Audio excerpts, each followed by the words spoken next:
Hello guys, welcome back to my channel. ఇవాళ ఎంతో టేస్టీగా ఉండే కాజు పన్నీర్ మసాలా కర్రీ డాబా స్టైల్లో ఇంట్లోనే ఎలా ఈజీగా ప్రిపేర్ చేసుకోవాలో చూద్దాం. ఇది ఎందులోకైనా బాగుంటుంది, బటర్ నాన్, రోటీ, అలానే జీరా రైస్లోకైనా సరే బాగుంటుంది. ఇకైతే ప్యాన్ తీసుకొని 1 టేబుల్ స్పూన్ దాకా నెయ్యినైతే వేసుకోవాలి, లేదంటే ఆయిల్ అయినా వేసుకోవచ్చు. తర్వాత నేనైతే బద్దలుగా ఉన్నటువంటి కాజునైతే తీసుకుంటున్నాను. మీరు పప్పుగా ఉన్నదైనా సరే యాడ్ చేసుకుంటే చాలా బాగుంటుంది. ఇకైతే గోల్డెన్ బ్రౌన్ కలర్ వచ్చేదాకైతే ఫ్రై చేసుకోవాలి. ఫ్రై చేసుకున్నటువంటి కాజునైతే తీసి పక్కన పెట్టేసుకోవాలన్నమాట. ఇలా వస్తే సరిపోతుంది. అదే ప్యాన్లోకి 1 టేబుల్ స్పూన్ దాకా నెయ్యినైనా సరే నూనెనైనా సరే యాడ్ చేసుకున్న తర్వాత 1 టేబుల్ స్పూన్ జీరానైతే వేసుకొని ఫ్రై చేసుకోవాలన్నమాట. ఫ్రై చేసుకున్న తర్వాత ఒక 2 మీడియం సైజు ఆనియన్స్ని అయితే చిన్నగా కట్ చేసి పెట్టినటువంటి వాటిని అయితే తీసుకోవాలి.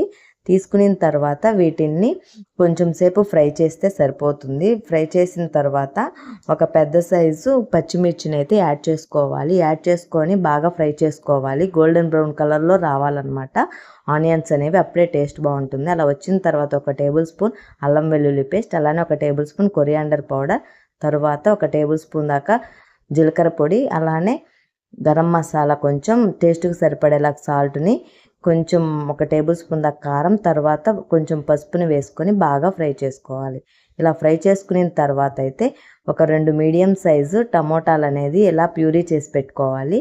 ప్యూరీ చేసి పెట్టుకున్న దాన్ని అయితే యాడ్ చేసుకొని కొంచెం సేపు ఫ్రై చేసుకోవాలి. ఫ్రై చేసుకొని దానికి మూత పెట్టేసి అయితే కొంచెం మగ్గనిచ్చుకోవాలన్నమాట. టమోటా అనేది పచ్చివాసన పోతుంది. అలా పోయి పైకి నూనె అనేది ఇలా తేలుతుందనమాట. ఇలా తేలితే సరిపోతుంది. టమోటా అనేది బాగా కుక్ అయిపోయింది. ఇకైతే దీంట్లోకి మనం ఒక 2-3 టేబుల్ స్పూన్స్ దాకా అయితే పెరుగునైతే కలుపుకొని యాడ్ చేసుకోవాలి. మీడియం ఫ్లేమ్లోనే ఉంచాలన్నమాట. పెరుగు వేసిన తర్వాత ఇలా కలుపుతూనే ఉండాలి. పెరుగు వేసిన తర్వాత, లేదంటే ఉండలుగా కడతాయి. తర్వాత ఒక 2 మినిట్స్ తర్వాత చిన్నగా కట్ చేసి పెట్టుకున్నటువంటి పన్నీర్ ముక్కలను అయితే యాడ్ చేసుకోవాలి. నేనైతే పచ్చిదే యాడ్ చేసుకుంటున్నాను. ఫ్రై చేసిన పన్నీర్కి అయితే మసాలా అనేది పట్టదనమాట. సో ఇక తర్వాత అయితే ముందుగా వేయించి పెట్టుకున్నటువంటి జీడిపప్పులని, అదేనండి కాజుని అయితే వేసుకొని కొంచెం అలా కలుపుకొని ఇప్పుడైతే మూత పెట్టేసి 1 నిమిషం పాటు అయితే మగ్గనివ్వాలి. పన్నీర్ అనేది సాఫ్ట్ అయిపోతుంది. 1 నిమిషం తర్వాత మూత ఓపెన్ చేసి చూస్తే పన్నీర్ అనేది సాఫ్ట్ అయిపోయింది. ఇక ఈ స్టేజ్లో మనం కొత్తిమీరని అయితే కొంచెం తీసుకొని తుంపుకొని అయితే వేసుకుంటున్నాను. టేస్ట్ అనేది బాగుంటుంది. దీని తర్వాత అయితే 1 టేబుల్ స్పూన్ దాకా నెయ్యిని అయితే వేసుకోవాలి. ఫ్లేవర్ అనేది చాలా బాగుంటుంది.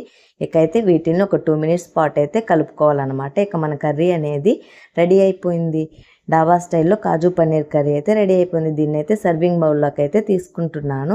చాలా అంటే చాలా టేస్టీగా ఉంటుందన్నమాట. ఒకసారి ట్రై చేయండి. డాబాలో తింటున్నట్టే ఫీలింగ్ ఉంటుందన్నమాట ఇంట్లోనే. ఇక అంతే అండి ఈ వీడియో నచ్చితే ప్లీజ్ లైక్ చేసి, షేర్ చేసి, సబ్స్క్రైబ్ చేసుకోండి.